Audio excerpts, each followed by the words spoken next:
அகலா அவர்கள் பணத்தை வைத்தும் தொழிலதிபர்களை வைத்தும் அமலாக்கத்துறை, சிபிஐ, இன்கம் டாக்ஸ், இப்பொழுது தேர்தல் ஆணையம் இதையெல்லாம் வைத்துக் கொண்டு இந்த தேசத்தை எதை வேண்டுமானாலும் சாதிக்கலாம் என்று ஒரு சர்வதிகார ஆட்சி போல் நடத்தி கொண்டிருந்தார்கள். இப்பொழுது அவர்களுக்கு மிகப்பெரிய பின்னடைவு ஏற்பட்டு இருக்கிறது. பிரதமரே தோற்கின்ற நிலைக்கு இப்ப 50,000 வாக்குகள் வித்தியாசம் தான் இருக்காரு. ஆனா காங்கிரஸ் பேரியக்கத்தில் ஒரு சாதாரண தொண்டர் நிறுத்திருக்கோம். அவங்க 1,50,000 வாக்குகள் மேல இப்ப லீடிங்ல இருக்காங்க. அப்ப காங்கிரஸ் பேரியக்கத்தை சார்ந்த ஒரு தொண்டர் 1,50,000 வாக்குகள் மேல வெற்றி பெற இருக்கிறார். ஆனா இவர் இன்னும் 50,000 இருக்கார் மோடி.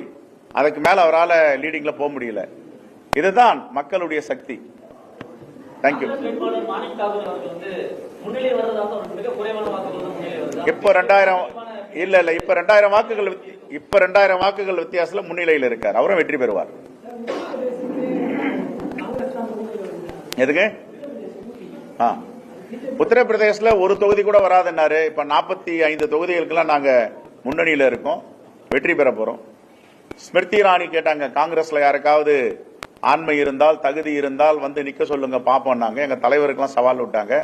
அங்கேயும் ஒரு சாதாரண தொண்டரை நிற்க வைத்து இப்ப லட்சக்கணக்கான வாக்குகள் வித்தியாசத்தில் காங்கிரஸ் பேரியக்கத்தை சார்ந்த ஒரு தொண்டர் முன்னணியில இருக்கிறார். ஸ்மிருதி இரானி ஆணவத்தில், அகங்காரத்தில் பேசியவர் இப்பொழுது அங்கே மண்ணை கவி கொண்டிருக்கிறார், தோல்வி அடைய போகிறார்.